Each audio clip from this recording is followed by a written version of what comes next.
Aisyah radhiyallahu anha pernah juga begitu lagi puasa, ingin berbuka puasa lalu tidak ada sama sekali makanan kecuali roti kering. Maka ada orang yang minta di depan pintu rumahnya, maka Aisyah pun berkata pada pembantunya, mengatakan, "Hai Abdullah bin Mubarak, seorang ulama tabi'in, lututku telah mengeluarkan nanas selama 7 tahun.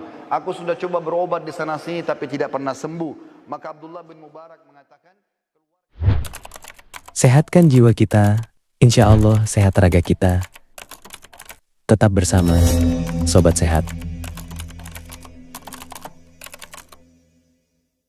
Aisyah radhiyallahu anha pernah juga begitu lagi puasa, ingin berbuka puasa lalu tidak ada sama sekali makanan kecuali roti kering. Maka ada orang yang minta di depan pintu rumahnya, maka Aisyah pun berkata pada pembantunya radhiyallahu anhum ajma'in, berikanlah kepada fakir miskin ini. Pada saat diberikan, pembantu itu mengatakan, apa yang akan kita makan? Buka puasa tidak ada makanan. Maka kata Aisyah dengan penuh keyakinan, Allah pasti akan mendatangkannya. Sebelum menjelang azan maghrib, datanglah seseorang dari penduduk Madinah memberikan seekor kambing yang utuh, diberikan dengan dihiasi dengan minyak samin dan za'faran. Utuh diberikan ke rumah Aisyah anha. Lalu Aisyah pun berbuka puasa dengan pembantunya pada saat sambil berkata, makanlah daging ini, sesungguhnya ini lebih baik daripada roti yang sudah kamu infakkan itu. Abu Dahda radhiyallahu anhu, sahabat Nabi yang mulia luar biasa. Beliau mendengarkan firman Allah turun di dalam surah Al-Baqarah 245 yang bunyinya, a'udzubillahi minasyaitonir rajim, man dzalladzi yuqridullaha qardan hasana. Siapakah yang ingin meminjamkan untuk Allah dengan pinjaman yang baik?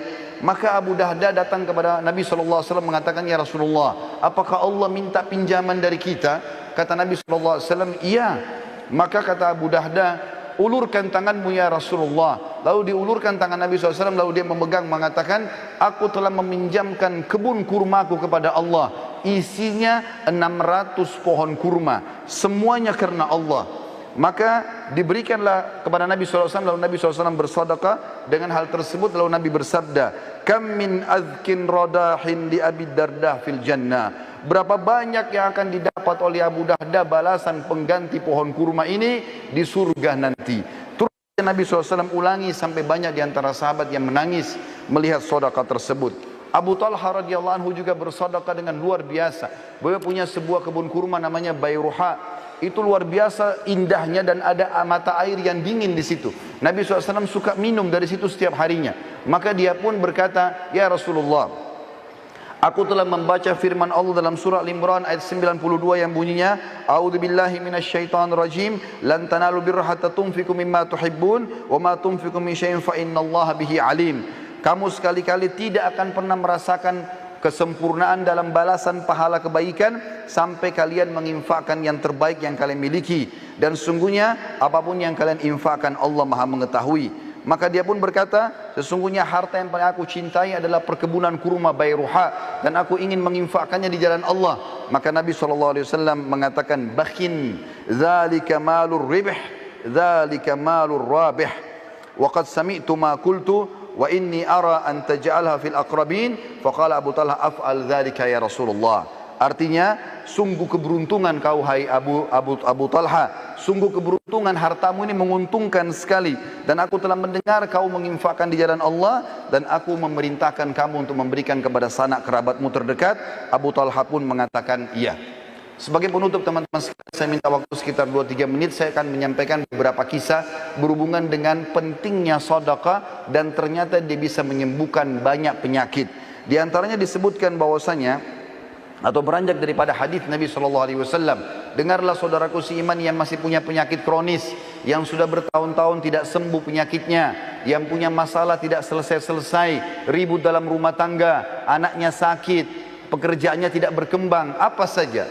Sabda Nabi SAW yang masyhur dalam hadis sahih riwayat Al-Baihaqi, dawu mardakum bis sadaqah wa hassinu amwalakum biz zakah wa iddu lil bala'id du'a. Obatilah orang-orang yang sakit di antara kalian dengan sedekah, bentengilah harta kalian dengan zakat, dan siapkanlah untuk menghadapi musibah dengan doa-doa. Ibnu Qayyim berkata, setiap dokter yang tidak mengobati pasiennya dengan memeriksa hati, kebaikan dan kekuatan ruh, dan menguatkan hal-hal tersebut dengan memerintahkan pasiennya bersedekah, berbuat kebaikan dan kebajikan, juga bertaubat dan mengingat akhirat, maka dia bukanlah seorang dokter yang hakiki, tapi dia dokter yang baru saja belajar. Disebutkan dalam sebuah kisah bahwasanya seseorang datang kepada Abdullah bin Mubarak. Dia mengatakan, hai Abdullah bin Mubarak, seorang ulama tabi'in, lututku telah mengeluarkan nanas selama 7 tahun. Aku sudah coba berobat di sana sini tapi tidak pernah sembuh. Maka Abdullah bin Mubarak mengatakan, keluarkan harta terbaikmu, lalu alirkanlah air untuk muslimin, gali sumur. Maka aku berharap dengan itu Allah menyembuhkan penyakitmu. Orang itu pun melakukan, maka sembuhlah lukanya seketika pada saat itu.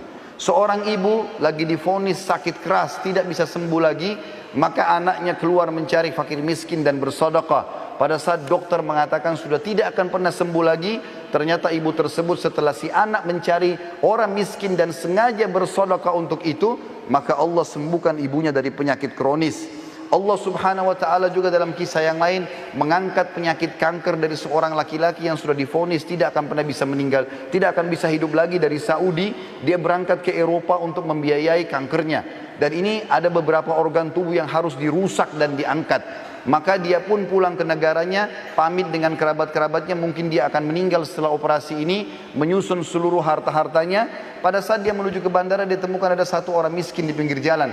Lalu dia pun memberikan harta yang terbaiknya pada saat itu. Setelah dia tanya, ternyata ada seorang ibu yang mengumpulkan tulang-tulang bekas makanan orang di pinggir jalan. Ditanya, kenapa anda kumpulkan tulang-tulang ini ibu? Dia mengatakan, karena saya ingin memasak buat anak saya yang sudah berapa hari tidak makan. Maka dia pun memberikan harta terbaiknya sekitar 5.000 real pada saat itu. Lalu dia pergi berangkat ke Eropa dengan tidak berpikir kalau sedekah itu bisa membantunya. Begitu tiba di rumah sakit, maka dokter semuanya mengatakan, kamu sudah berobat kemana? Kenapa tiba-tiba kankermu sudah tidak ada? Apa kau permainkan kami? Kata dia, sama sekali saya tidak pernah berobat ke dokter, tidak berobat ke rumah sakit, tapi saya sudah mengeluarkan sedekah di jalan Allah. Maka dokter-dokter tersebut pun mengatakan, sungguh ajaran agamamu benar. Lalu mereka akhirnya masuk Islam justru karena sembuh atau orang ini sembuh dari penyakit.